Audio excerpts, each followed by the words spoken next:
Hello, Jeff and Reed and Kathy and everyone else that's already on. We're so excited to have you all with us today. We'll see you shortly.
Hello, Noel and Sam and Rod and everyone else hopping on. We are so excited to have you all here. We are going to get started in just under 5 minutes here, so don't go away. Make sure you guys are ready. We have a lot of content to cover today, some very exciting things coming. So we're so glad to have you all here with us.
Hello again, everyone. I see quite a few new partners on the broadcast today, so a special welcome to each of you. Some of you are on the live stream page, so just a reminder, if you head on over to YouTube, it does have more interactive ability while you're on today's event, and we'd love to see you over there in the comments and the chat and everything. So if you have the ability, head on over to YouTube now so you don't miss anything.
Well, officially, welcome to the broadcast, everyone. We are so excited to have you here with us. I see quite a few new partners on for their very first broadcast. A special welcome to you and to all of you returning for many, many broadcasts. We're so excited to have all of you here with us.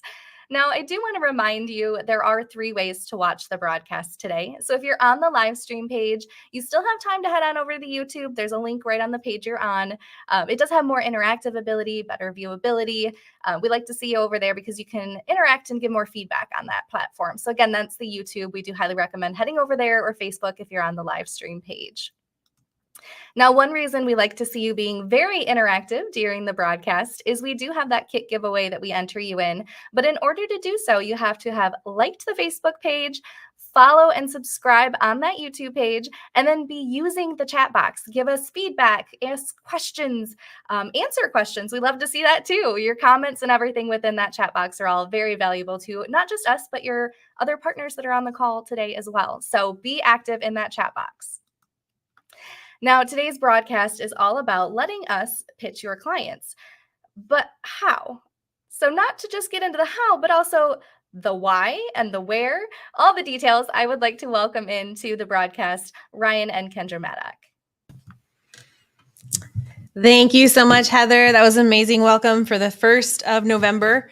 We're excited to get mid-fall, I guess you can call it, kicked off to a good start. Welcome to everyone who's taken the time to join us this week. Is going to be interesting for everybody. There's a lot going on kind of across the country and politically. So we're all kind of on the edge of our seats there.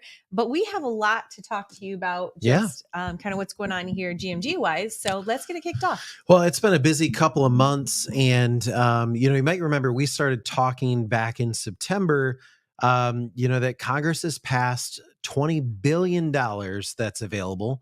That's expiring December 31st. So we've got just September, October, November, and December. Kendra, I overclicked there. Sorry about that. I really don't know. Am I clicking or are you? I'm not. Okay. Anyways, believe it or not, we're at the halfway point of this. It's kind of crazy how fast it's gone. I mean, I always say that after the fact, but it really has gone very fast.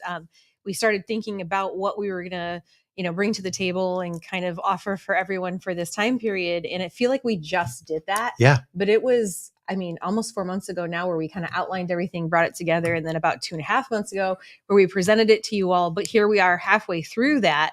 And we're kind of asking ourselves some questions now, like, who's where, who's feeling the level of success that I've seen some of you advisors. I've talked to you and you're like, I literally am so busy, Kendra. I don't even have time, because I reach out to you guys for feedback a lot. So when I see a lot of activity from some of you, I'll reach out and ask you what's going on. Some of you can't even get back to me because you're so busy following up with clients and things. So amazing job. And then there's others that have different feedback, and it's easier for me to get a hold of you guys. So kind of asking yourself, where are you right now? Yeah. In that timeline? Are you halfway there? Can you keep going? I got to fix the camera issue, but keep going. Do you still feel like you're back there at the finish line? And I touched on it for a moment. I reach out. Sometimes Ryan reaches out, or we have the team reach out to you all for feedback constantly, because we understand that everything's changing all the time. And if we're not, if we don't have our finger on that pulse, we're going to miss something.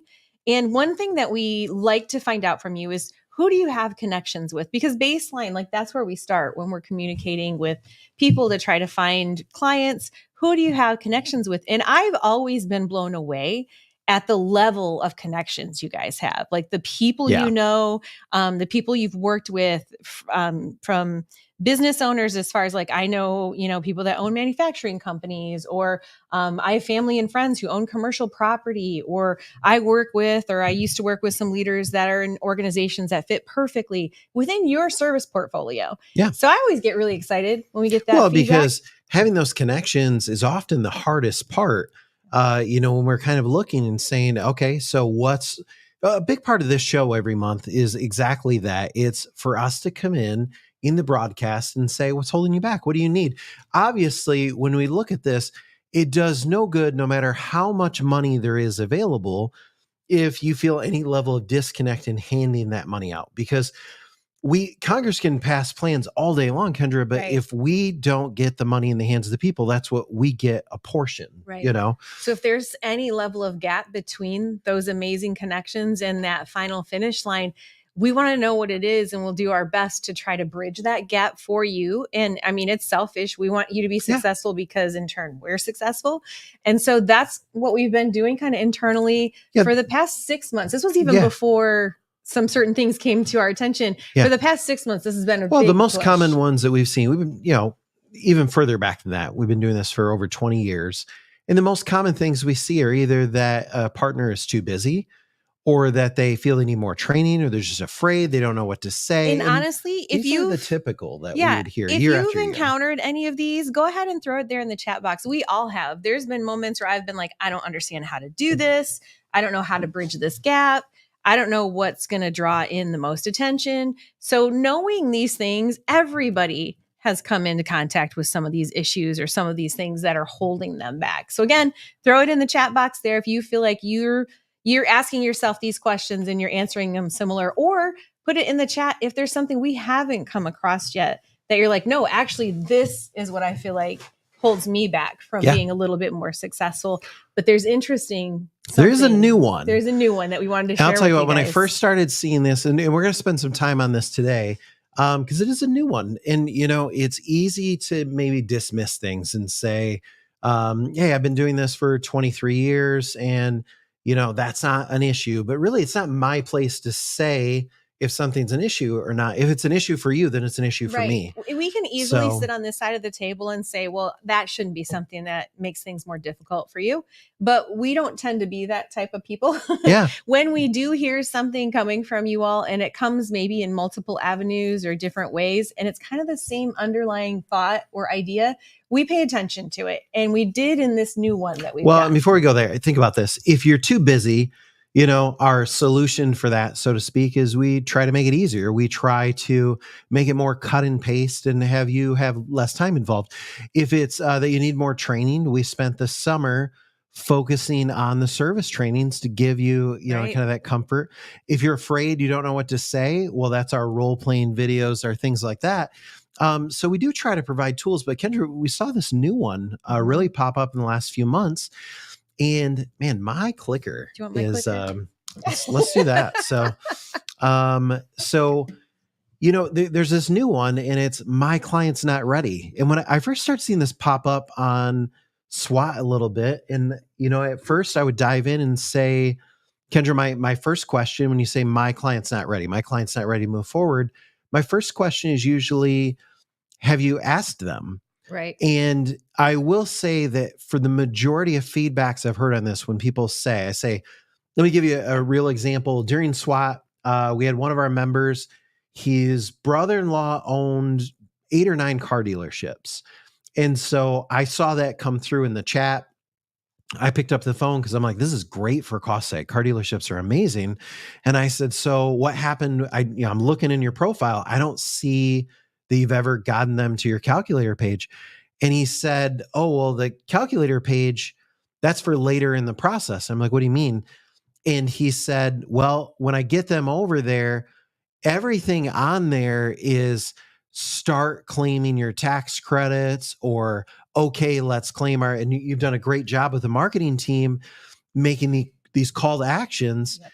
But, and I said, well, when you say your client's not ready, is that because you talked to them and they said, I'm not ready to claim my tax credits? Or because, and he was real honest. He said, no, I just feel it's premature to send them to a page that's like start claiming tax credits when I haven't explained to them what tax credits are. And, interesting. I said, if you feel like there's anything like this, before we actually said my client's not ready, to kind of throw it there in the chat. And sometimes you guys can be a little shy at first getting involved in the chat box, but I can appreciate there's 3 people and all 3 of the comments kind of mean the same thing. Like they're just not able to get that like they're not ready, whether it's them as the advisor who's admitting, I'm not ready. I don't know where to send them. I don't know what to say. Or if it's the client, like, I don't think my client's ready. Now, All of them it would be real easy for me to be frustrated. And to be honest, when I first heard this from the guy who has a brother-in-law with a car dealership, I did get frustrated with you. You're on the call. I won't say your name. But I did get frustrated with you because what you're doing is you're assuming that your client's not ready to click a button. And what I told this individual is, you got to, in the very least, give them the chance, and that kind of thing. And one of the things, listen, I don't want to tell anybody what to say, but for those of you that have been around for a while and you've sent people to your page, you've had them convert, speak up in the chat right now so that the whole community can kind of be encouraged to understand that. Again, I don't want to put words in your mouth. You put your own words there, but when you get this in front of people, folks, for those of you that have been doing this for a long time, talk to our new population and let them know your experience with this. I don't want to say let them know it works because that's putting words in your mouth, but no, it lends a level of encouragement to the entire process. Yeah. And so they do have to hear back from you. And that's one of the reasons we encourage you so much to kind of engage with the chat in that way. Yeah. So, as you do that, but we also recognize that there's some of you that it's kind of a paralyzing feature to send someone to a page that says start claiming because you feel it's premature. And again, rather than just getting angry with you on a call and saying get over it and things like that, listen, at the end of the day, we just want more deals. So if this is going to help you, then I'll put my ego and my pride and my you should just aside, and I'll give you what it is that is going to help you. So we'll talk more about that in a couple of minutes, but I want to walk through the process, the journey that clients go through right now. And in that, I want you to see where we can provide some solutions in this area. So Kendra, all communication starts with the same thing. You're either emailing, you're meeting in person, you're sending a text, you're going over some kind of demo. It's just any number of the different ways that we give you to communicate, or you figured one out on your own, but you're making that initial contact. Yeah. Now, once you've communicated in some way, you're sending them to some piece of information. This could be literally our marketing kits, our physical brochures that we have. Yeah. A lot of you still use those and they work great, especially with the in-person stuff. Landing pages, blog articles, a lot of different things, but you're getting them some piece of information. And then ultimately it's arriving at, and this has had many names over the last 2 decades, but the survey, the calculator, the analysis, the feasibility, like you're getting them to a place where they can enter some basic information about their company. And then what that's going to lead to, I'm sorry, let me back up. What we're looking for in that is really a few key things. Do they have employees? Have they hired employees, or will they? And do they own or renovate commercial property? If it's yes to any one of those three things, Kendra, then they're a good candidate. We can get them money most likely. Now, ultimately from there, this is where we get them money. And of course where we make money. So this is and where you make money. Yeah. So that's the ultimate goal always. And Ryan, I want to point something out. Even though the avenue or the tools to get them through this process have slightly changed over the years, this process has stayed the same upwards of 23 years now. Oh yeah. This goes all the way back to, we used to have these flip books. They were like combined. And in the beginning, there was like a 1-page overview on the service. And then there was like a case study. And then there was literally these like XY charts where you would, pick the year they follow down and how many employees they had and that kind of, you'd connect. You remember those? And you'd connect them.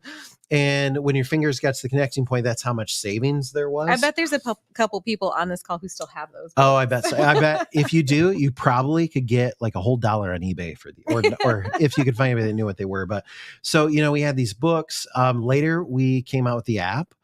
Really we transitioned out of the app right after COVID, because all of a sudden, it's like clients don't want to install an app. They want to go to a website and be up and running. And so, when business became more virtual, we needed to adapt again. And so that's where we can, put into the landing pages and things like that. Now, with every evolution of this, we did a few things. One, we make it quicker and easier for a client to move forward. Mm-hmm. And two, we've increased our conversion rate at every step of the way, because Kendra, obviously, like this right here is what matters to us. Right. I mean, that's driving the that conversion number up. point when they go from seeing what that summary is to actually getting into the system. And this is conversion. We're using landing pages now. So follow with me when my verbiage here. So landing page conversion. I've been fighting with this from day one. I didn't understand it at first. I didn't understand what was considered a successful conversion rate, what have you. But the average conversion rate for good, decent, is 2 to 5% for any landing page. So that's low to me, but I understand that across, all the different industries and everything, 2 to 5% is considered a really good rate for conversion on any landing page. And then if you're at like 10% or above, you're considered really high. Like that's a great conversion rate. To me, that was never high enough, because I see the amount of work that you all put into moving a potential client through the process. I see how much work our staff puts into it. I see how much work the ownership puts into it. I see how much work my team puts into it. And I'm like, no, 2 to 5 to 7 to 10%, it's not good enough for us. And in those efforts, we actually came up with a really decent conversion rate in the beginning. Yeah, absolutely. And as we were moving from just those few points, forgive me, I was reading a couple of contexts. Did you touch on yet about hiring marketing consultants and things like that? Or? No. So yeah, I wasn't sure where you were pulling in. So we actually, from personal experience, when I first started this, I didn't have a background in anything that was digital. I had a background in printed marketing and personal individual marketing, but nothing digital or technological. So I had a lot of questions, and I wanted to work with a team, some companies that had actually done this for other people. So we tried to hire several early on. We were at about a 7% conversion rate at the time. And when they took a look at our systems, they said, unfortunately, we engage upon results and we can't guarantee results higher than that. And I'm like, well, like you guys are professionals. Why can't you get us higher than that? And they said, well, 5% is where we hope to be. You're at 7. So we can't really guarantee that we can do anything. We've looked at your site. We would do everything the way you guys have done it. So we're not going to take your money. We tried this 3 times and we had a company actually refund us because they took, thinking that, they're always better than the company. They took our deposit, but they said, I'm sorry, we can't deliver. Yeah. And so then you have to step back and reevaluate. I feel like I don't know enough about this. So then we started hiring team members to build our team out and stuff. But yeah, I can, before COVID, we had moved up, and I remember when we hit 15% conversion, this was a really big deal. And, for us, but right after COVID, we actually, and for those of you who've been around for a while, we started hitting 23% conversion. What I mean by that is of people that hit the calculator page, 23% result in a fee. And again, let me be really clear. That means we got them, a tax incentive and we billed them and they paid. So, we started hitting this conversion rate. We went back out at this point and hired a larger consulting firm. In fact, from a podcast level, I bet a lot of you, I won't say the name, but a lot of you would probably know the name. Yeah. And they're kind of, a guru in marketing.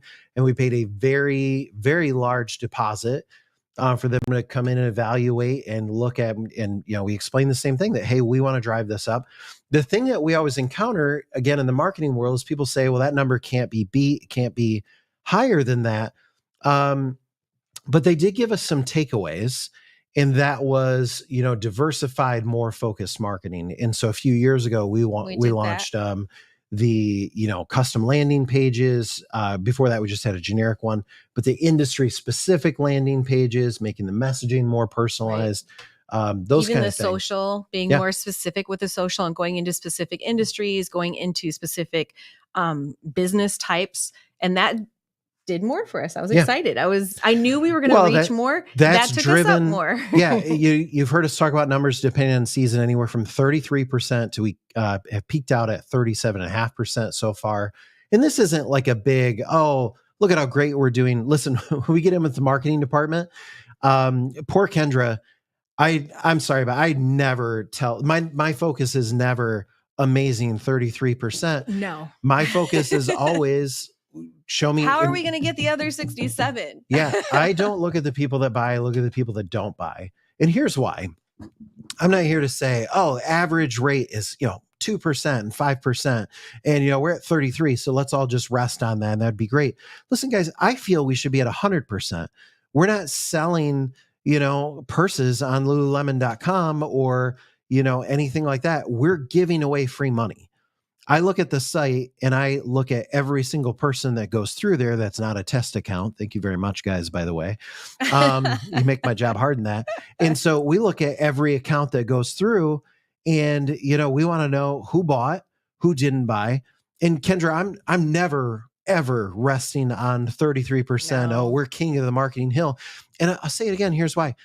I actually think, I can't believe I'm saying, I think 33% isn't amazing, because we're giving away bags of free money. I think this number should be 100%. And that's what we work towards. And that's kind of what today is about too, is what about the other 67%? Because, we give away on average, depending on the type of client, around $170,000 per entry that comes to that page. So 67% of the entries that we don't give $170,000 towards, I'm on commission, just like you, by the way, just like everybody here. You know what I mean? Like, we as a company make money when we give away money. There was something you said during our prep for this call that I want to say, because this is what helps me to understand where our mindset is as an organization about this. Ryan said, why should we be under the restraint of traditional marketing funnel or traditional marketing when we're not a traditional company? And that was kind of one of those, I mean, I know who we are, but when someone says something, you're like, yeah, I get it. You can call it for what it is. That was to one of the marketers that said I should shut up and be happy with 33%. And that was, you're spot on. That's my response. I will never be happy with anything shy of 100% of non-test accounts, because we give away free money for a living. Right. I don't care what your conversion rate was at, one of our people used to work at Lululemon. So that's why, I don't care what your conversion rate was at Lululemon compared to what we're doing. Lululemon wasn't giving away billions of dollars of free money. No. We're not in the same cart. So my thing that I want to look at today, Kendra, is how do we get the other 67%, or even beyond that, how do we get more? Right. And there's really two ways to do this. There's only two ways to do it. And the first should be obvious to us. The more people into the process, it's not going to increase our percentage rate, but the more deals out, right? More in, more out. It's going to increase the number. That's just a basic understanding of how marketing works. But there's a second one, and we're going to do both of these. The second one is a little bit more difficult. Yeah. It takes a little bit more time. One more click, one more. And that's making that higher end conversion rate better. Yeah. So that one's harder, but we're going to do it. We're going to do both of these things to make sure that we're all more successful. Well, and I love it. So a couple of comments here. So first of all, it's Gray Man. So Gray Man, don't worry about it. If you need to create a test account, feel good about the process, to demo it to someone new on your team, It whatever. was more of a joke. We have some notorious. We have some serial testers. like 5, 10 a day. Yeah. And I'm like, But beyond that, by the way, just use the word test in the company name and stuff like that. And we're all good. Another one though, that I really like this. So Grayman says, try inviting a few key contacts to a 15-minute demo meeting where you walk them through the calculator. Think about setting up a landing page to collect their email address and schedule and calendar meet.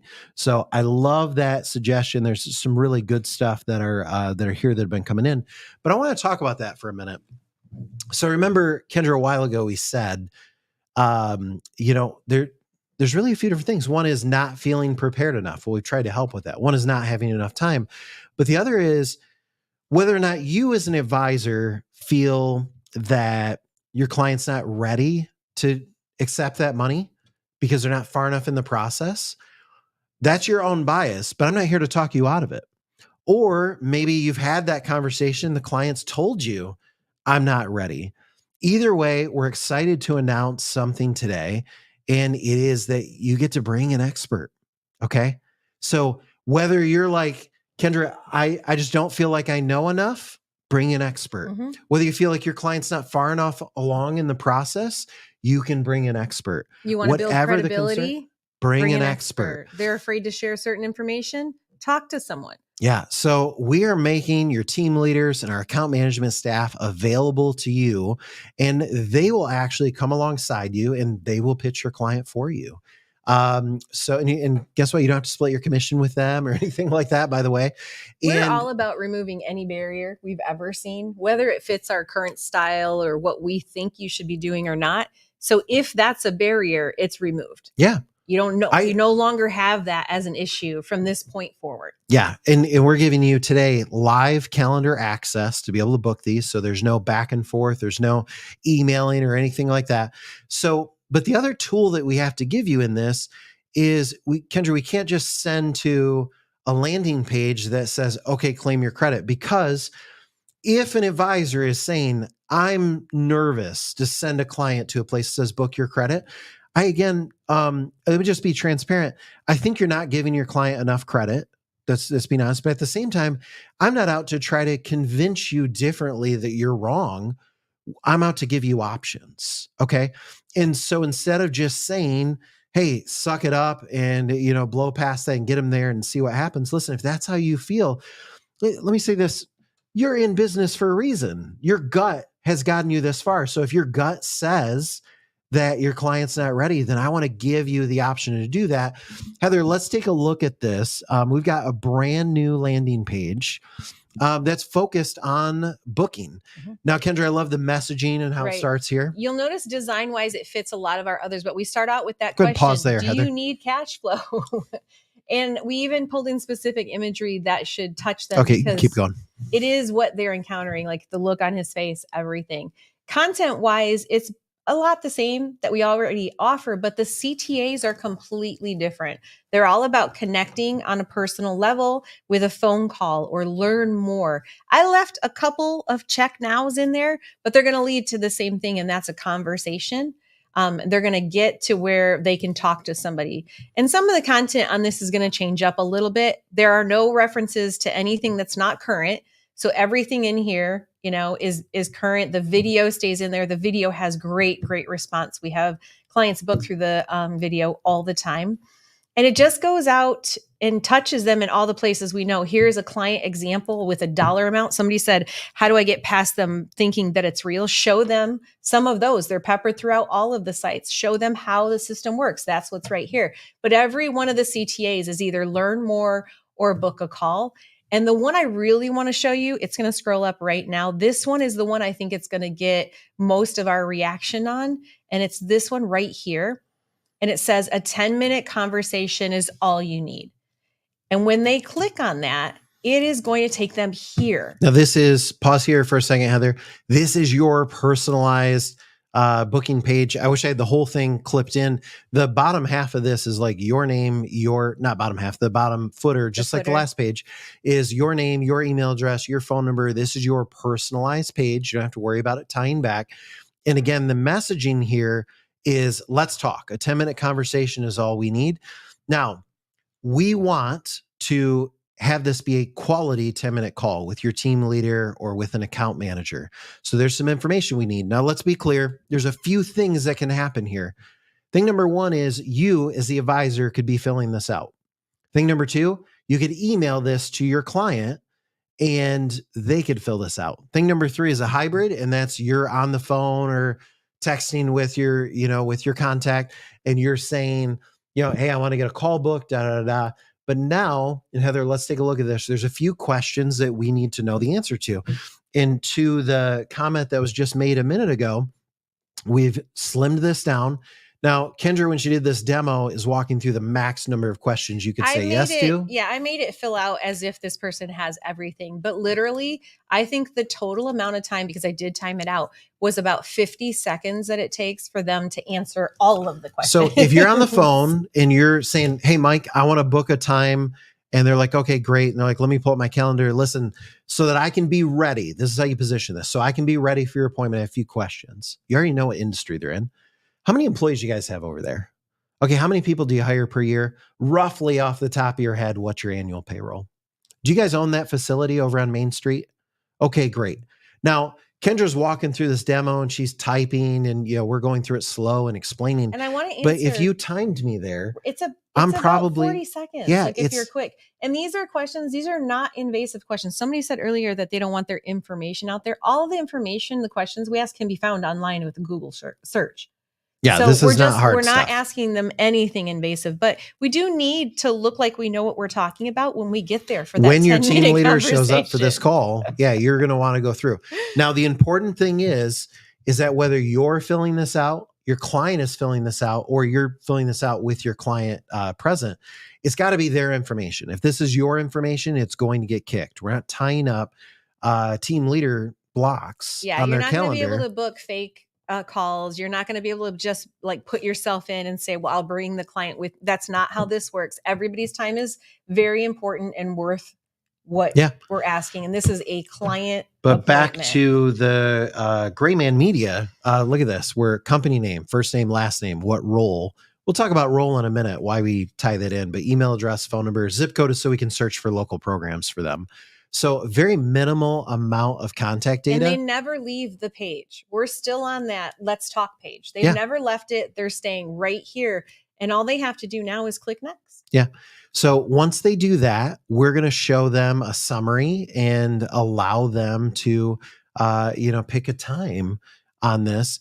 We do also give them some option here, Kendra. Mm-hmm. And that is, for some of your clients, and we see this all the time, even in our booking module, Heather, you can go to the, let's go to that visually. So, when we show them the summary of what they qualify for, some clients are just going to click get started now. And you don't want to take away that option from them, but they're on a page that's headline 10-minute conversation. So, they're probably going to click. I want to point out something that Ryan actually talked about on a training with with our team leaders. We're never going to stop them, and you should never discourage them from moving forward. Yeah. So if they get here and they go with the green button and they move forward without you, do not be upset. That is what it is designed to do. Happens and every many day. Clients do it every day. But the book call is right there. And when they do, it is super simple. Well, last year, 76% of our cost segregations never spoke with a human. They might have spoke with you, the advisor, but never spoke with a human prior to entering production. So don't assume that they have to go through this process. But it's there. It's there either for your comfort or for theirs. We don't really care. We just want more business. We want you to have more business. So from there, Heather, show them this will pull in. Easy it is. So my team leader is Kate Johnson on my test account here. And so I'm going to see, I can pick a time with Kate and Heather, let's hang here for a second. So I can pick a date. I can pick an available time. This is Kate, my team leader's real Kate, say hi if you're on. So this is Kate's real calendar access. We can see, I'm going to click book, and let me tell you what happens now. So once I click book, that is going to do a few things. One is it's going to send a calendar invite out to, and we've tested this with Gmail Calendar, Office 365, Hotmail, GoDaddy's new solution, like a bunch of them. What it does is it sets up a web meeting with a bridge line. It's going to add it to your team leader's calendar. It's going to add it to your calendar, the advisor, and it's going to add it to the client's calendar directly. So we're using API. Important for ease of being able to attend the call. That's a brand new feature. And so now we're in their calendar. Now, guys, the likelihood of someone attending something that's already in their calendar and easy to attend goes up exponentially. Now, they can either close this window, and great, we'll talk to them. But what we often see in our production invites that use this same process, Kendra, walk through, if they say, click here to view your dashboard. Which there's like an 80% chance that they will, because why wouldn't you? You're going to be curious. And they go there. This is their client dashboard. We've been using this more and more lately. So you'll see this sometimes when you're in like the client card and things like that. Everything they need is right here. They can move forward. They can like upload documents. They can actually close, services. Don't get mad at them if they upload half of their we've had this happen before. And I have to answer a question right here. So I'll finish that thought while you're pulling up. Where an advisor's actually upset because, hey, my client didn't wait for the call. They went in and started screening candidates for WOTC. Hey, great for you. Listen, best case scenario, the client goes in and they've uploaded several of their tax documents. They've activated some of the services. And now we get on and we edify and we look for other opportunities and we move these other opportunities along. Don't be bummed if the client takes some action on their own prior to a call. Beverly asks the question, basically, how come we're asking questions and not just giving them the calendar instead? And that's a good, valid question. We talked about it a few minutes ago, and I want to touch on it now because you're visually seeing the answer why. We need to make the best use of this time. We're not going to get on a call with no information about the client. It makes us look unprofessional. All we need is a little bit of information, and we can literally show them what they can get. And so we're going to ask those few questions. They're non-evasive. We're not going to book calls with clients who are going to waste the time. If they're not willing to give us that little bit of information, they're really not willing to move forward in the process at all. What they do with that information is it populates in the system, and it allows the expert who's going to join you to literally, if it's cost seg, they will have a feasibility report ready for the call. If it's R&D, they're going to show the prospect, the ROI on it. If it's WOTC, they're going to show how many clients. Like, we need that little bit of information. Otherwise, it will literally be a waste of your time. And they're not going to buy into it. So we have to show them we know what we're talking about, and all we need is that little bit of information to do so. And it sets up their whole system so they can move forward without us. Yeah. If they so choose, which they do quite often. So great question. Thank you for asking. The barrier and says, hey, the barrier that I see most often is that, and I'm going to summarize here, dynamic pricing for tax management system. No problem. Notice you could send them to this page instead, AC, because notice we didn't mention the tax management system in this. What we did is we fed them into an appointment, and now we're feeding them into something that's cost segregation, R&D. WOTC is the tax management system, in disaster ERC, but they've got a lot that they can do here, as they're going through. So really Sam good asked a question that we answered, but I want to touch on it again. Can it be synced with my calendar? Sam, we're actually going to it's going to send you an alert too that you can add to your calendar. So it'll come in your email, you'll click accept, and it'll go right in your calendar. We don't have a way to cross your calendar availability. No. That's an API issue. And, but it'll be just Google, like any other invite you get. It'll be sitting in your email. You just have to accept it. Yeah, it'll sit there. Worst case, if you're already double booked or something like that, your team leader will show up and they'll rock out the call for you. Yeah. That kind of thing. So, they'll be able to do that. Did you want to do this one? Good. Pop that one up. I saw this question from a lot of people. Is it only with premium? No, this is available for everybody. Somebody else I want to touch on premium. It says, I don't have the resources for $200 to $300 a month for all the premium marketing. First of all, our max price on marketing is $99 a month. You don't have to have it. Let me tell you that you get landing pages, you get this booking module we just talked about, you get a lot of stuff there. The extra $99 a month that he was referencing is for premium marketing. It includes premium social templates, which you get regular ones. It includes premium HTML templates that have embedded video.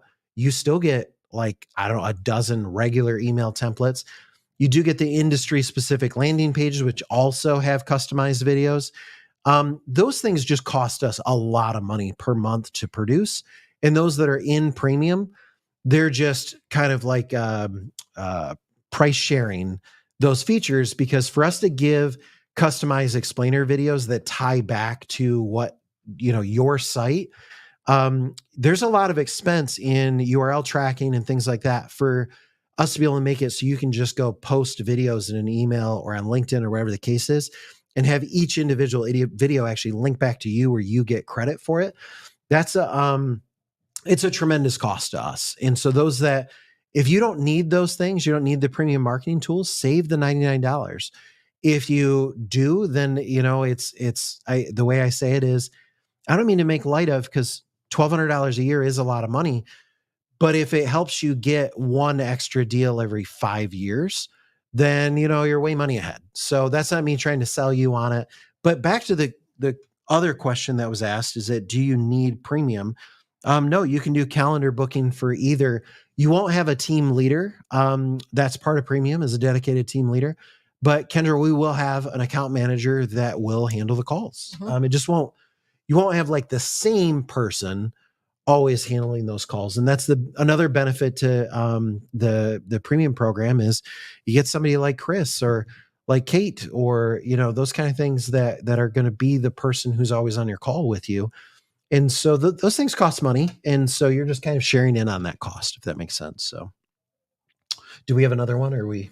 I think the other ones we're actually going to cover as we move along. So I'm not skipping any questions, because a lot of your questions tie in with some things we're going to cover throughout the rest of the broadcast. So hang tight if you have a question. Yeah. Heather, you can pull my slides back up then. How will you drive this traffic here? We're going to show. Yeah, remember we said there was going to be 2 ways we were going to increase your bottom line. We were going to drive more traffic into the process, and we were going to make higher end conversions. So you're going to do your side by using the Toolbox pages. Specifically, we're still focused on R&D and cost seg right now. I had some people ask questions about mentioning of older services, specifically ERC, that are still peppered. I'm surprised that you're mentioning that, because if you're on the blueprint page, which is the main focus pages for this month and last month and the month before, there's no reference to ERC in any of that information. So make sure you're using the current tools and our focus tools for the month, and you won't run into that as a problem. And that's how you're going to drive your front end. And you're going to use that new landing page. Yeah. That's going to send everybody to the book, Let's Talk page. So that's how you're going to drive front end traffic. Gray man, I'm coming back to you. I just use the standard materials, have no issues getting attention. I changed my strategy to more 15-minute demos and ask for $10 a month worth of getting their estimate, their estimate show. Gray man, can you do me a favor, if you feel comfortable, in the chat? I wish I could pull you on live, but I don't have a way to do that. But in the chat, tell the folks how you did that. Because obviously you're probably using a booking module. You're probably using some sort of splash page, something like that. You're probably, using some of the email templates. Give a little more detail. I'll pull that in here in a little bit. Because we may have some users that want to take an advanced strategy and go with that. The other thing is, the page we just shown you can be used in that exact same manner. Is you could be driving traffic to that. But I think Grayman kind of has I'm going to call it a pre-funnel to the funnel. And that's great. I love this. We do strategies like that all the time. So Kendra, we're going to show a little bit about the Toolbox. I do want to talk about what happens behind the scenes, though. So there's a lot that you guys haven't been privy to over the past 2 years, especially, that's been evolving as far as what we do on the back end for you all and what it looks like. So we actually launched not long ago an entire new marketing automation. Is that our actual marketing? Yeah. So if you can see, I wanted to surprise Ryan. So that image, I know it's small. So this is our literal new client, potential client automation. Like that's the many That's different funny. routes it can take. You can't really tell it. It is literally a map that's kind of all over the place that leads down. This is already in place. So anyone that you get to the point where they have a client card, they're going to enter this on your behalf. And we take all potential clients through this marketing automation. It's specific to them. It's all of their information, what they qualify for, the service they qualify, the deadlines they may be up against, anything that they're dealing with. And it's a very personable, and it all leads back to you. It all was going to reference all of your links, only your links. We pull in your information. Sometimes we reference you as their point of contact. For those of you in like premium, that. we send explainer videos, all of these different things.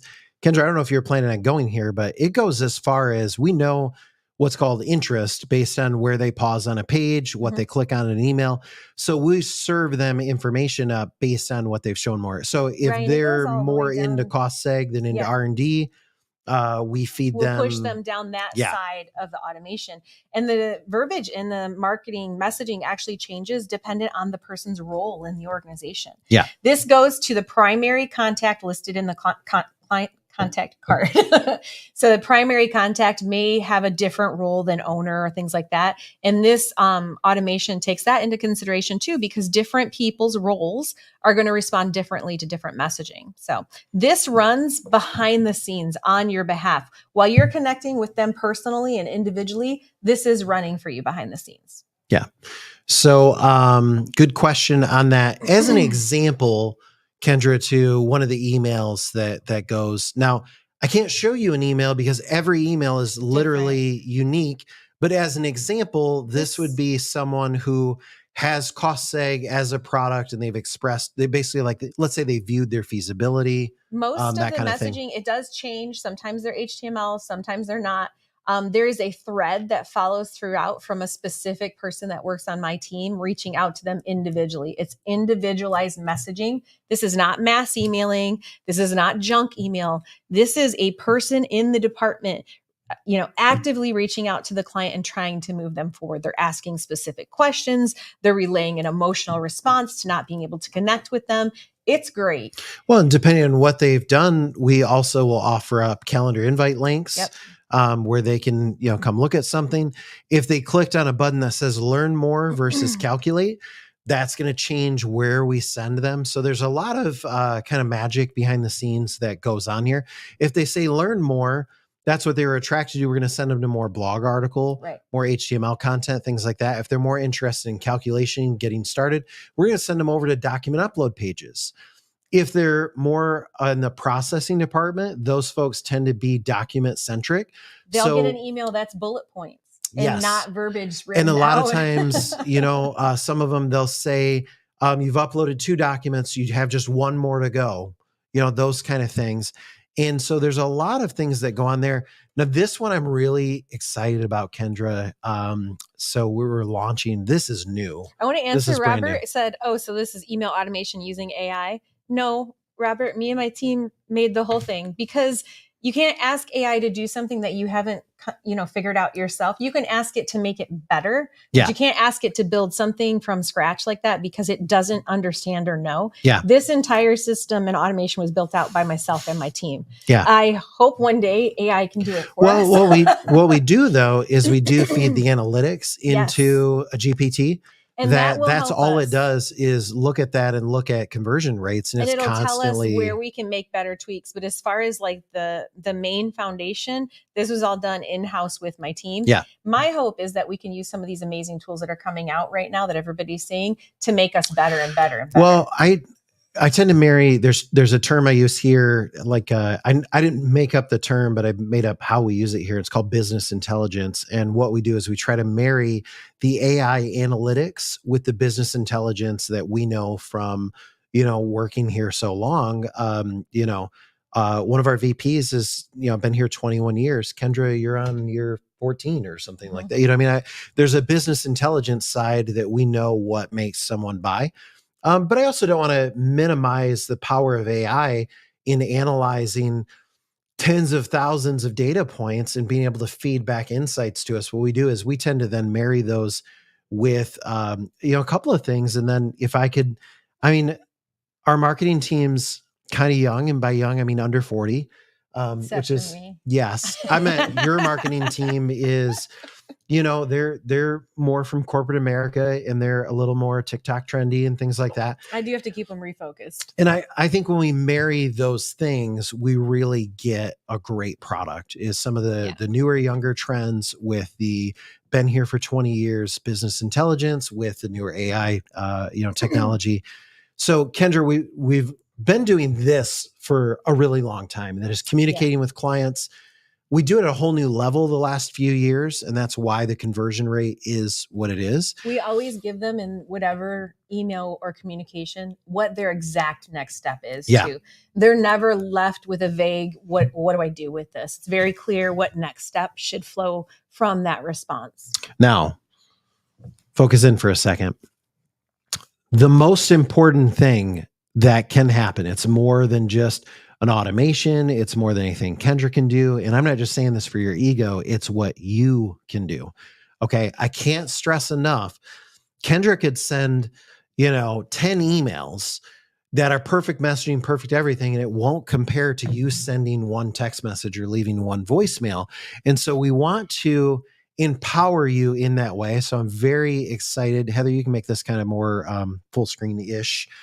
I'm very excited that we're launching, I guess the best terminology I'd have would be, I call it notifications.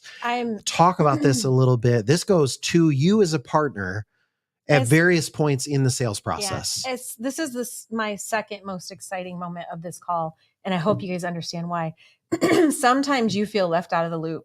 And sometimes you're asking, like, what am I supposed to do? And we have these amazing potential clients in the system, and they kind of just get lost.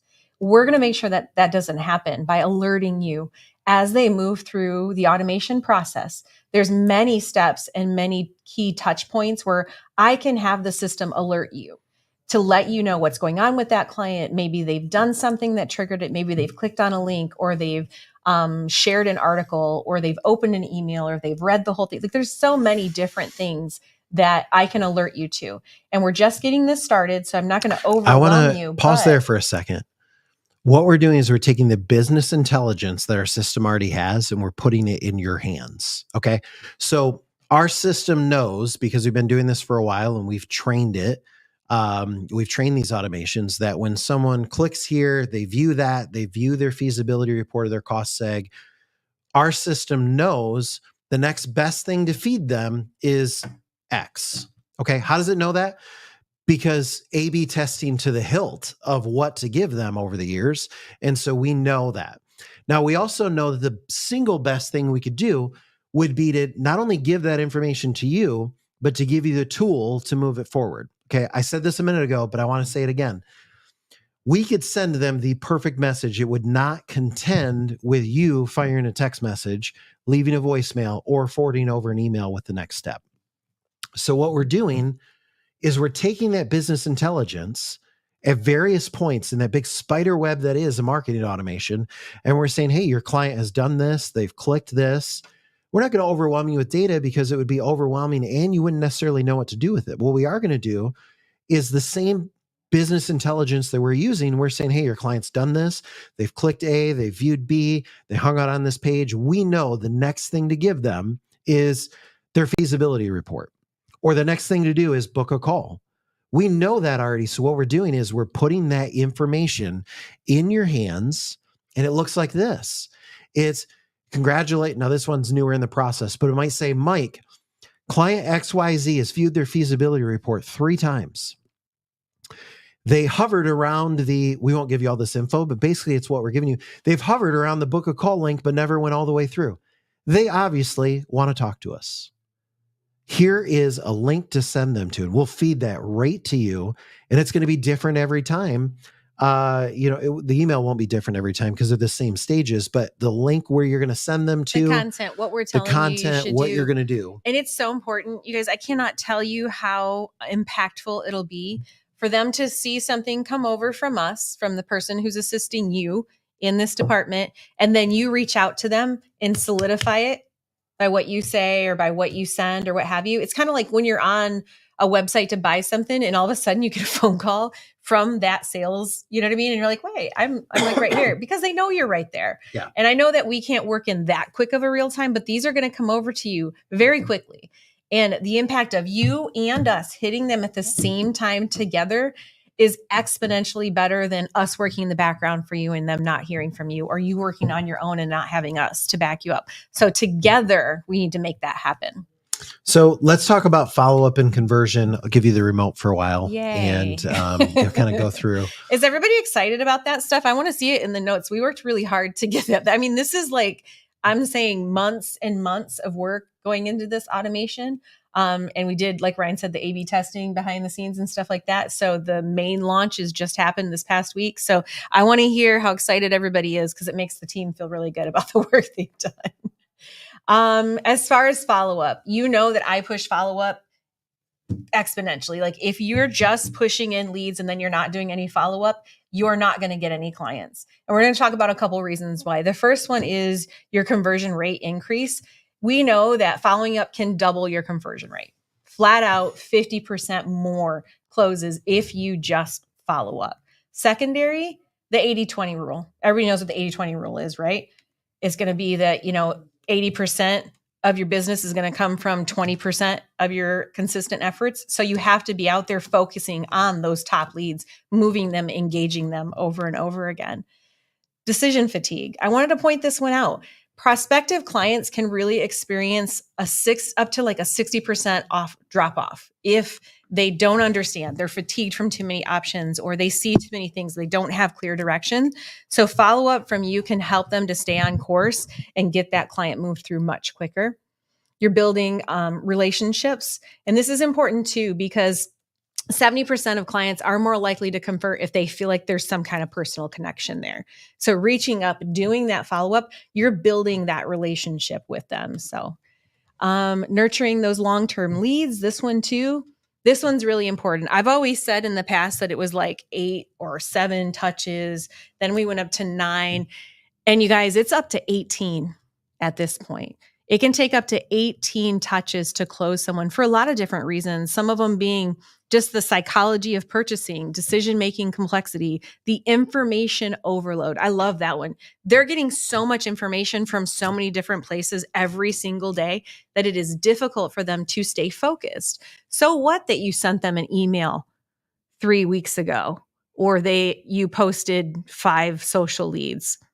They saw 500, you guys. You have to continue to touch. And I apologize that this number keeps going up. I don't have any control over it. I really wish I did.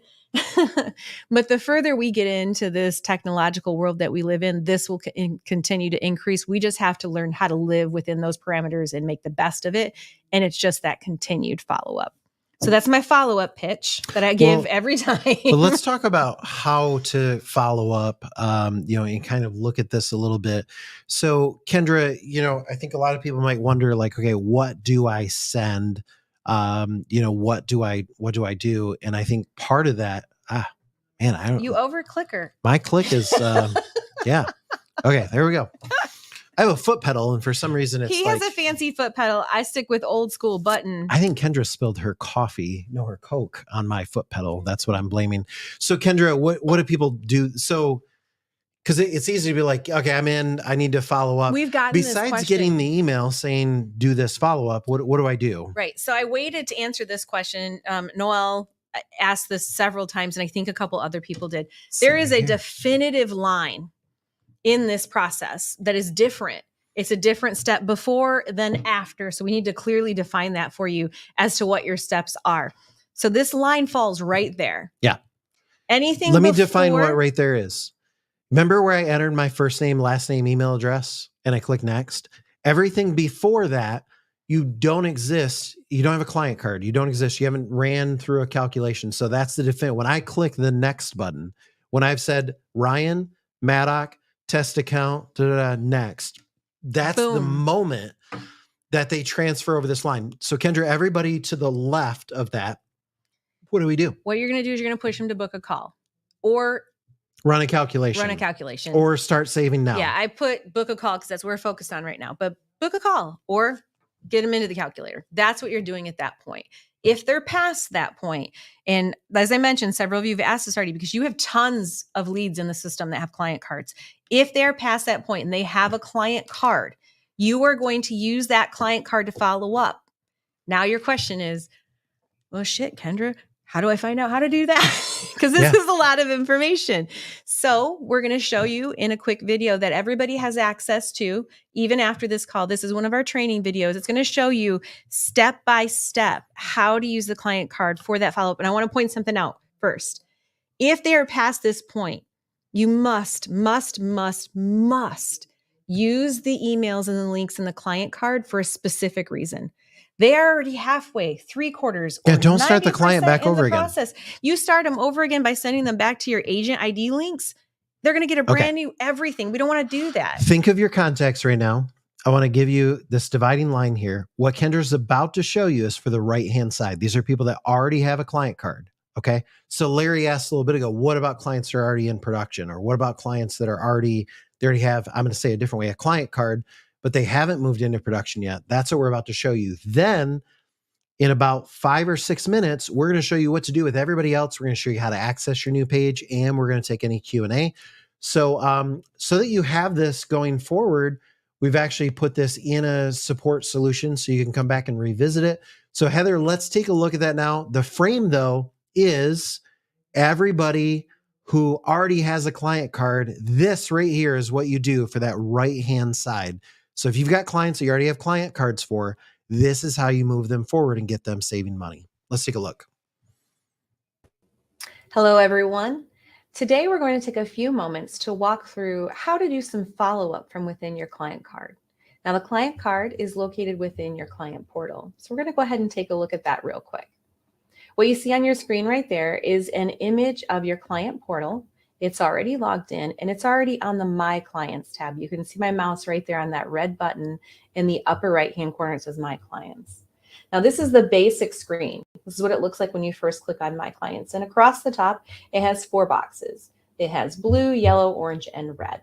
Well, that blue box, that's for leads. That's stuff that you need to nurture to get some more information. Usually those are people you've either input yourself or have gone to one of the pages and only put in partial information.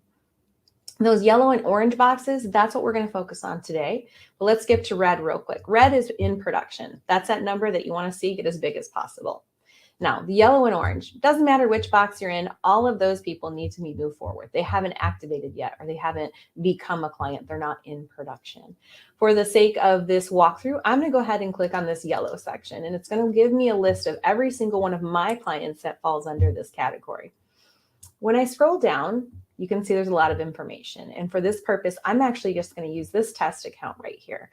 When I click on pre-test 3, you can see my mouse right there. It's going to open the client card. And that's what you're looking at on your screen right now.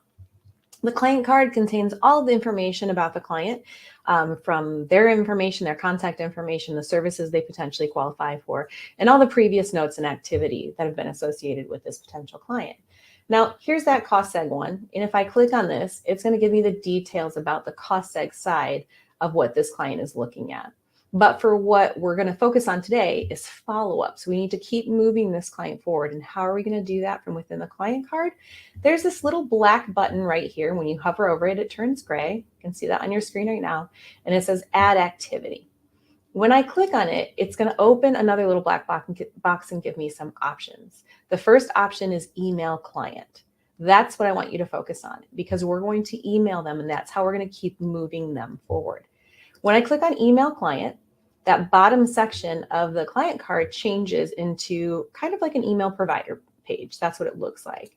And the first thing you're going to do from within here is you're going to click this middle box that says Select Email. When you do that, a lot of options are presented to you. When you scroll down, you can take a look at them all. But for purposes of follow-up, there's several at the bottom. They're all grouped together, and they're called Activation Link, whatever service it is. So Activation Link R&D tax credit, Activation Link cost segregation, what have you.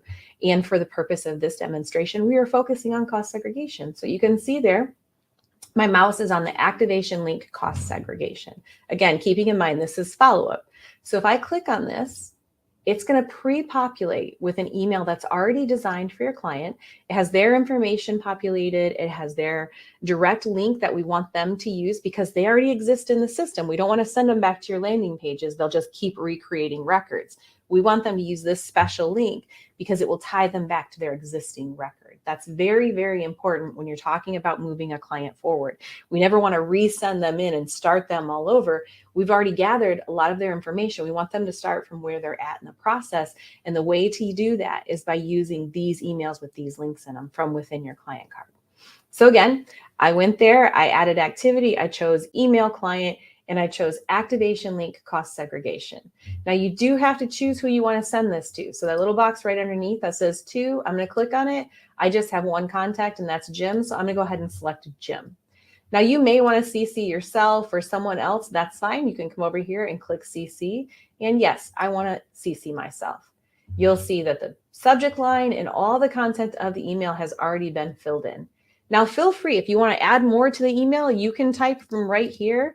You can, whatever you want, you can add to it, but do not change the link structure because it'll break and you don't want that. That's the most important thing, is getting that correct link structure to this potential client, because it pulls them back into the process where they're at with their contact information, everything they've given us about their property, or if it's R&D, about any other information that belongs to that side of production for this client.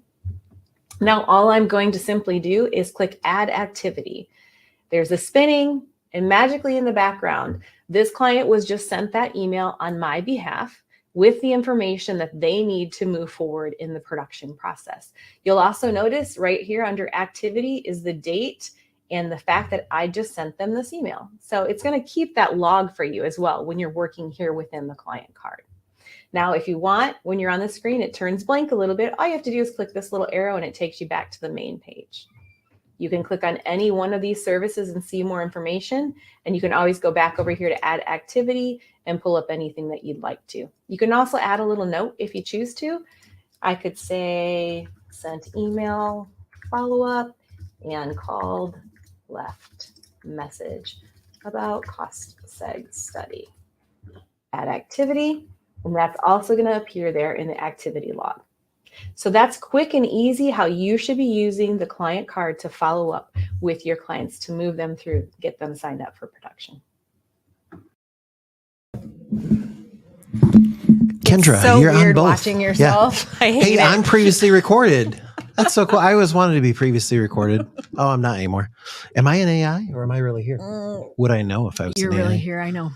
Okay. Okay.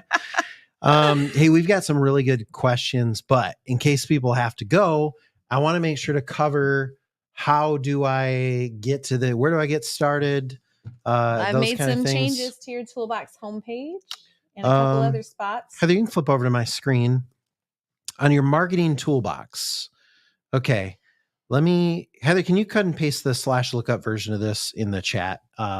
So your page, by the way, for those of you that might be new, see how mine says 357641? Don't send people there. Actually, send people there because I get the commission. Yeah. So this is my page. You can send people there if you want, but your marketing toolbox is completely customized to you. And you'll know you're on your page because it has your name, your phone number, your email address. And there's all these tools in there that are specific to you. So before I go into the tool, if I go into email templates, Kendra, when I'm on my page, just in case you didn't know this, it will generate your email templates. Okay, see this email template right here? This has your first name, last name, email address, your website. These link back to your landing page. So the important part, Kendra, is that we always start at our page. Right. Each of you has your own page. Heather's posting the link so that you can find your page. Once you find it, bookmark it, love it, keep it on your phone, put it in. I saw a good tip a long time ago. Get your key pages and put them in a notepad in your phone. So when you meet someone, you can literally open it from there. Yeah. Okay. So we got a brand new book a call landing page. So if I click that, then I'll be taken to this page. We already demoed it earlier. This page is a It's a tax credit page. The real difference is, I would say, the CTAs are softer. It's let's book a call instead of buy now or calculate now, or we don't ever say buy now. I was using it as an example. So all the CTAs are softer, but the messaging still focuses on solution. Now, maybe you've got somebody and you don't feel they need the frosting. Right. Okay, well, a step deeper here on the let's book a call. This is going to take you to your calendar page. Whoops, that's wrong. I got to click it. Okay, that's going to take you to your calendar page. Listen, bookmark this right here, not mine, because you're going to book an appointment with me. So don't do that. I mean, like, I'm going to get the credit. Kate and I are. And so you don't want that. But you have a page that looks just like this, just has your identifier instead of mine. And this is your Let's Talk page.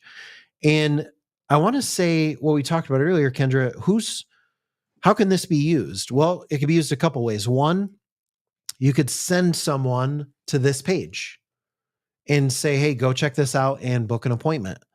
Second, you could send them to this page. You can be like, hey, Joe, I want to get set up with a call. It's about that thing I already talked to you about. You just drop them right here and, let them know, here's a few questions.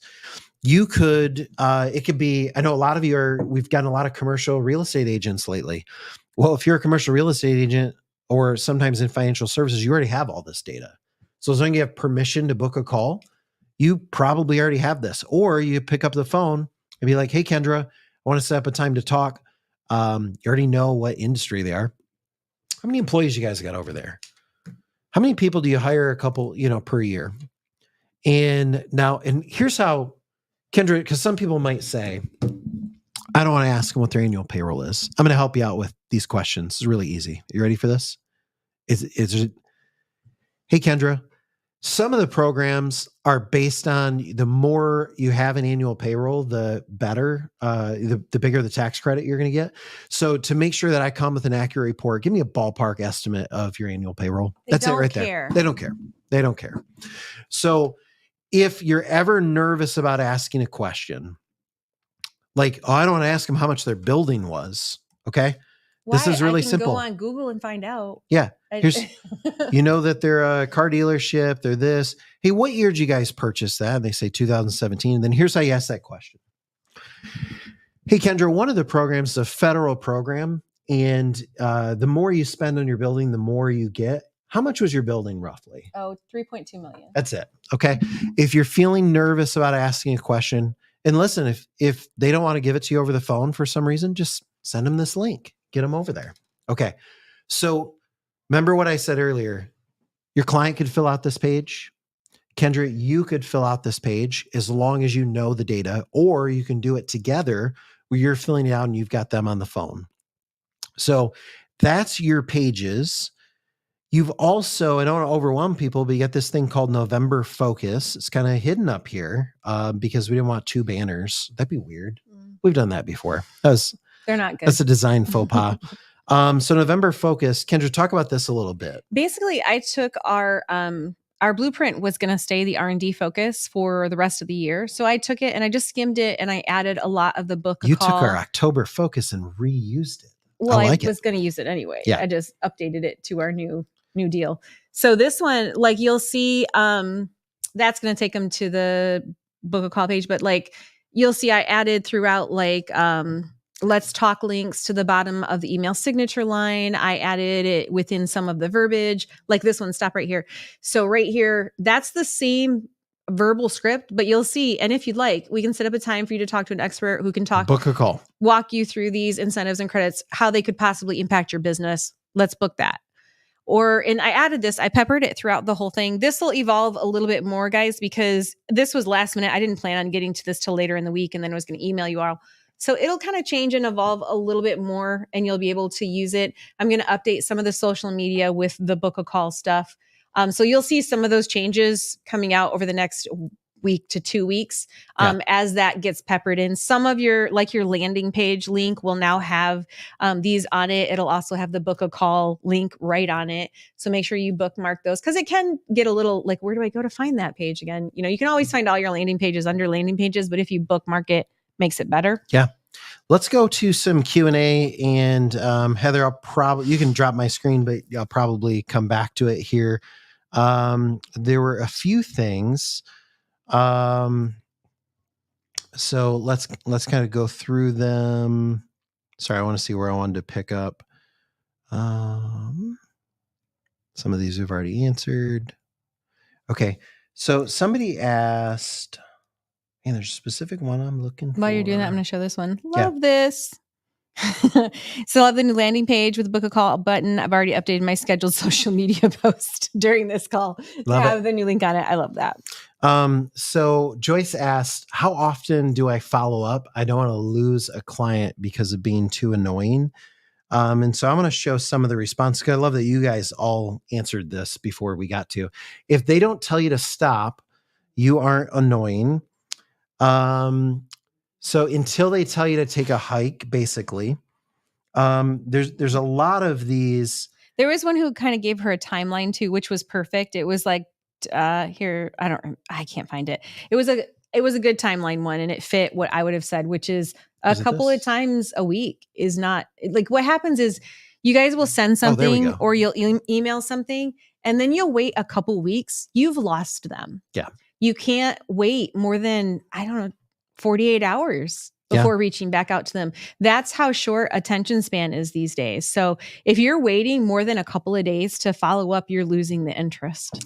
Eric says, and by the way, you can start entering some hard questions if you want to. We're going to take some time to answer those. I do appreciate all the feedback, though, the positive feedback. It does help. We put a lot of effort into this, but go ahead and enter some questions. We want you to walk out of here with deals. Okay, so we're here for that.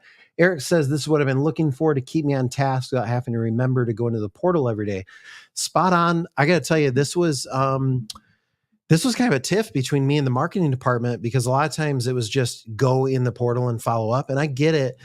But my thing that I came to Kendra with is just put this in their inbox. Like I live on my phone. Like I don't use a computer very often. I hardly ever use my iMac. And so if the marketing team can like put an email there where all I have to do is like cut and paste a link and then text my buddy and be like, dude, what are you doing? Move this along.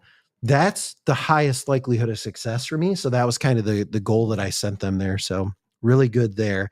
Heather, I'm in the starred section. So if you get questions, then pop them over there for us. So go ahead. Did you see anything else to Dwayne has a good question. I did just answer it. This is a direct cost seg question. There's a ton of commercial real estate owners who have paid like $5 million for their building in the past, but the current value of their building is only $3 million. How do we handle this? The question is correct. It is, what is the original purchase price? That's the number that you want, not what it is currently worth. You want that original purchase price or the amount that the renovations were. And if you ever have both, when you're filling it out and there's how many properties, put 2.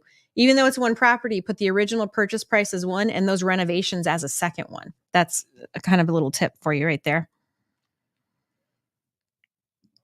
I got Knowles up there. Yep. General contractors the same as manufacturers. In other words, should we focus on sending them cost seg links? General contractors are great for cost segregation. Yeah. They're constantly working on projects. A lot of times they're working as an investor in a project. So they are great for cost seg. They're great for WOTC. Sometimes they have the R&D tax credit, depending on the type of the type of contracting that they're doing. So yes, absolutely. I would start out with cost seg because that's going to be their highest qualifier. I lost it in my feed, and I'm sorry, but somebody was asking, basically like politely and directly. They said, "Can we get rid of all the ERC stuff?" So let me just take a minute on this. I would love to get rid of the ERC stuff, except it's a major Google search. What you're going to notice, Heather, flip back to my screen for a moment, is on your new landing page. Let me just put my money where my mouth is. ERC appears once and it's in the word commercial. ERC is not on your new landing page. No. If you Google your GMG, then you're going to see stuff show up about ERC, because ERC is still a major search. And I don't know really why people are still looking for it, but when they land over there, some of our pages, and I'll show you one of our pages we have, I think I can get to it from here, we do still use ERC, but this is the context. We've started using ERC the last 6-8 months. PPP and ERC were just the beginning. And then we go on to say, because people think they're looking for ERC, even though they maybe shouldn't be, we'll go on and we'll talk about it. But when we take them to the page, we say ERC is just one thing that's available. And then when we get them over to the calculator, let me go there first. Whoops, I clicked on the wrong page. When I go over to the calculator, we don't ask the ERC question. No. That's why I was a little confused. But we have to have it on some of our landing pages because people are so Google. So I can't do anything about that. Yeah. And, there's another part too, and that is that ERC disaster credit is still very much available. And that gets really confusing because it's also called the employee retention credit. Well, it was the original ERC. Yeah. It's not even disaster is a word we've added.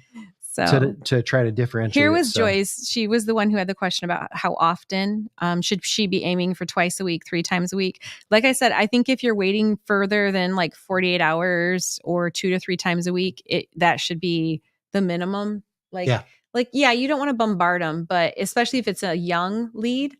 And you have to mature that as your lead matures too. So. Now, Joyce, also ask the question, who should I send this to? Kendra does this all the time. Hey, it seems that you're busy, because we can see someone's been opening their emails but not following through. And we can say, it seems like you're busy. Please forward this to whoever should handle it. Or you can even say, I don't want to bug you and I kind of feel like I am, but you showed interest, so I don't want you to miss out on this. Is there somebody on your team I should be talking to? Those type of questions, it's just about being real, you guys.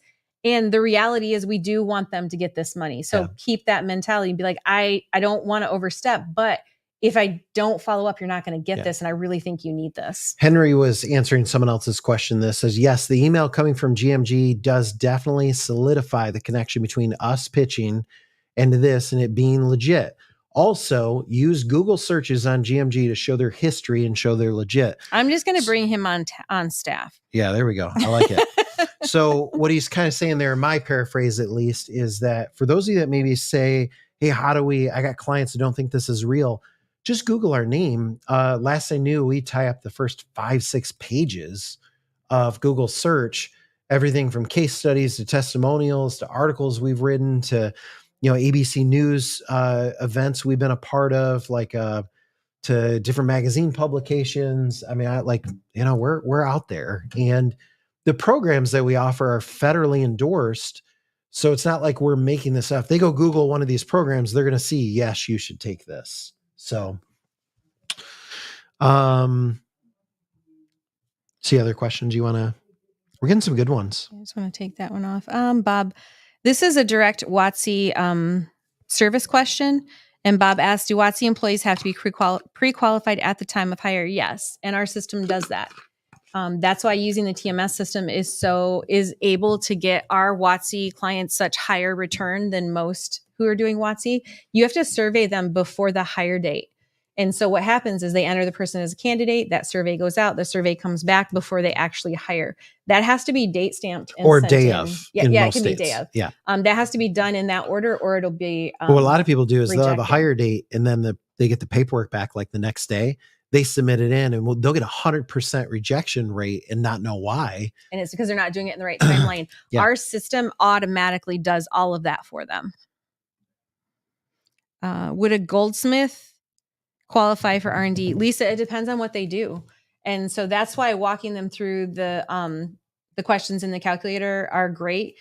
They're going to either, if they have a new process, product, technique, then they'd qualify. But if not, that's the important thing getting them in is we're going to see other services that they could qualify for. Coming to Doug's question next before I do. Whoops. We hit it at the same time. Sorry. Here we go. How would you help a contractor use cost segregation to win bids? Love it. So Heather, go back to sharing my screen. So under landing pages, what I would do is I would come down here and you have a cost segregation page. Let me just find it. So there's WotC, ERC. So here it is, cost segregation. I would go to this page and I would get this to your commercial contractor. And I would have them use this in the process. So what they're going to do is they're going to come load the calculator, and they can, for when they're going out with the property. So let's just say they're doing a car dealership. I'm just going to do this right now and walk you through it. So they have a car dealership with 170 employees. They hire 24 a year, payrolls, whatever. But here's the part that the question's on. So this is what I would do if I'm the commercial contractor, or you're working with a commercial contractor. Then Kendra, I'm going to sit down with you and say, let me broaden a little bit first. You be the commercial contractor. We haven't rehearsed this at all, obviously, because we just got this. Hey, Kendra, you're a commercial contractor. How's business going? It's improved. I mean, it could always be better, especially with where things are economically, but we're doing okay. What's kind of the biggest, I am going to coach you a little bit. What's the biggest hurdle you get in kind of, you're giving somebody a bid, it's a $3 million renovation. What's the biggest hurdle? Standing out, bringing them some kind of benefit to working with me, more money. Yeah. I would say, honestly, and sorry, I put her on the spot. The biggest thing a commercial contractor is probably going to say is clients being able to find access to money. Sorry, because of interest rates and things like that. I didn't know where he was going, guys. And I don't mean to like put words in your mouth, but if you ask a commercial contractor right now, how you doing winning people bids? People can afford to build buildings right now, is what you're trying to get to. And so, why? But it seems like, business is growing. Why wouldn't they want to add on? And they don't have like the money to right now. Yeah, nobody has disposable cash flow right now. Well, isn't your firm helping them take advantage of all the tax credits and everything to help get those? I'm not aware of anything like that I could help them with. Oh, okay. Well, let me show you. There's actually billions available for what's one of the projects that I have an auto dealership. What's one of the projects that you're bidding right now? We have an auto dealership that's coming up for Ford. Okay. And so how many let's just go one property. Yeah, it's just one property right now. They're going to build 3 or 4, but we're just bidding on the one. Okay. Because I'm going to send this over to you. What's a nickname for them? Ford Dealership 10. Okay. This way, because I'm going to send this to you. Now, so you're doing that renovation now. Mm-hmm. How big is that renovation looking? Oh, it's going to be like about 3.5 million once it's done. Okay. 3.5 million. Sounds good. That kind of thing. So what I'm going to do is I'm going to pull together a report for them. Now, remember from what we showed you earlier, this client is, if I follow this process through, I'm going to get a custom feasibility report that I can then go in and share that with a client. So to answer your question, RD94610, the way that they use this is you first start with the pain point, and the pain point is what's standing in the way of you winning bids? And the answer is lack of access to capital. The solution is, let me show you how to find capital. Now, from there, what you do is you empower the commercial builder with this link to come build feasibility reports anytime they want. Okay. And Kendra, could you locate for me in one of your test accounts? I need someone that has cost seg. Mm-hmm. I need a ID number, please. So then what you're going to do is we're going to send that commercial builder this report right here.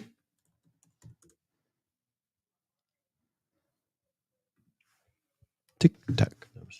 Mm-hmm. You can't, because you're logged into the other accounts. So. Oh, you mean go over here and do it? Yeah, sorry.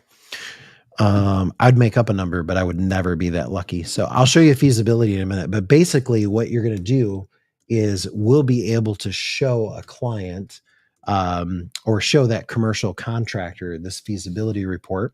So we will feed them in real time. You remember that screen round earlier where we were showing 405350.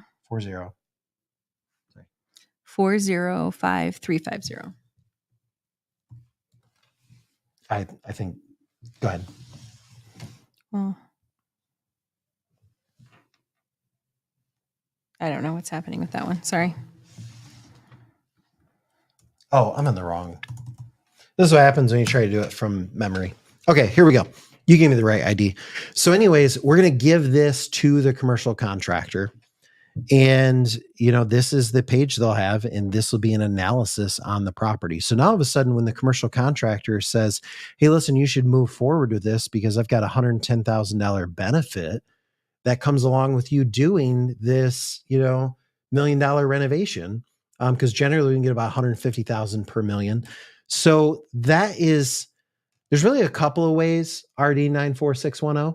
One is that you give them your calculator link and you let them just go in and build feasibility reports. And their benefit is either whatever you spiff them on the side, or Kendra, the other benefit would be, you might cut them in, or their benefit is winning the bid. Mm-hmm. Your other way to do that is just bring them on your team, which is what a lot of people have done and why you have so many new commercial contractors or commercial real estate agents lately. You just bring them on their team and then they have their own link, their own page, and you're winning every time they win. This is kind of added on to his question right here. This is our Durrell Patrick. He said, so basically you want them to present us as part of their advisory team to help improve the profitability of the company and clients. Pretty much. You got it. Because every time they're doing a property, they could be walking in with this. You get a cost seg deal out of it, and they get a they get a win on their deal. That's their core business, what they really care about. From my experience, I've had a good number of GCs over the years. I haven't done much revenue share with them. Usually what they like is they're getting the deal. Yeah. And that's their part. But if they want rev share, that's between you and them. If they want to come in as a full-fledged partner, they can do that too. So Denise asked, would that work for government and county bids? It just depends. Probably not, because they're not usually paying. They usually don't have a tax liability, and cost segregation reduces tax liability. So be all dependent upon what the situation is, but not really. All right. Heather, did we end up posting earlier about the link for everybody so they can get to their new page? Larry said he Googled GMG and got a bunch of other stuff. Google Growth Management Group. Yeah. Or GMG savings or GMG tax credits. Yeah, that's GMG the direction you want to tax go. Incentives, those kind of things. So, all right. Well, listen, we are at the 1.5 hour mark of a 1 hour call. So the important thing is staying with us. the link that Heather has up there right now, cut and paste that. And that link is going to get you to, Heather, you can show my page one last time. It's going to get you to your marketing toolbox. Right at the top, there's 2 assets that I want to show you. Number one is a banner that's going to take you right to your new landing page that the CTAs, the call to actions, are all about booking a call. The other thing is November focus. And remember, this is kind of an action plan that a lot of the actions that are taken in there are going to be featured, like email templates, verbal templates. They're going to include your new book a call link. And this is still R&D focused. I'm going to make it a dual focus and pull in cost seg as well. But today it is R&D. You can always use the link and swap the link out on the cost seg stuff that's on the rest R&D of the and cost seg dashboard. are like this right now. You guys are we've been doing R&D focus, and you're bringing in these killer accounts, and that's great. Don't stop doing that. But cost seg is also, I just keep seeing cost segs come in and clients come in. It's obviously a huge pull for them right now. So, keep that going. We have 60 days minus a couple left before $20 billion expires. Nancy Pelosi is going to put it right in the side of her plane. If I told you if can't you don't be give it political away today. Yeah. Does anybody like Pelosi? I mean, no one's voting. No, I don't think anybody likes her on either side. I don't really know much about Pelosi, to be honest. So I think she has a plane, and I think she'll put the gas in her plane if you don't go spend this money in your local community. So, get out there and vote tomorrow. I won't say to who, because I don't want to start an argument, but do get out there and vote tomorrow. And, regardless of who wins, guess what? Companies are broke and they need more money. So we're in good shape either way. And I'm not saying the election doesn't matter, but what I'm saying is no matter who wins tomorrow or a month from now, companies are still broke. They still have supply chain issues. They still have inflation, and they're still going to need your help. So, get out there and talk to the clients and help create some certainty for them. So thanks, everybody. Thank you, everybody.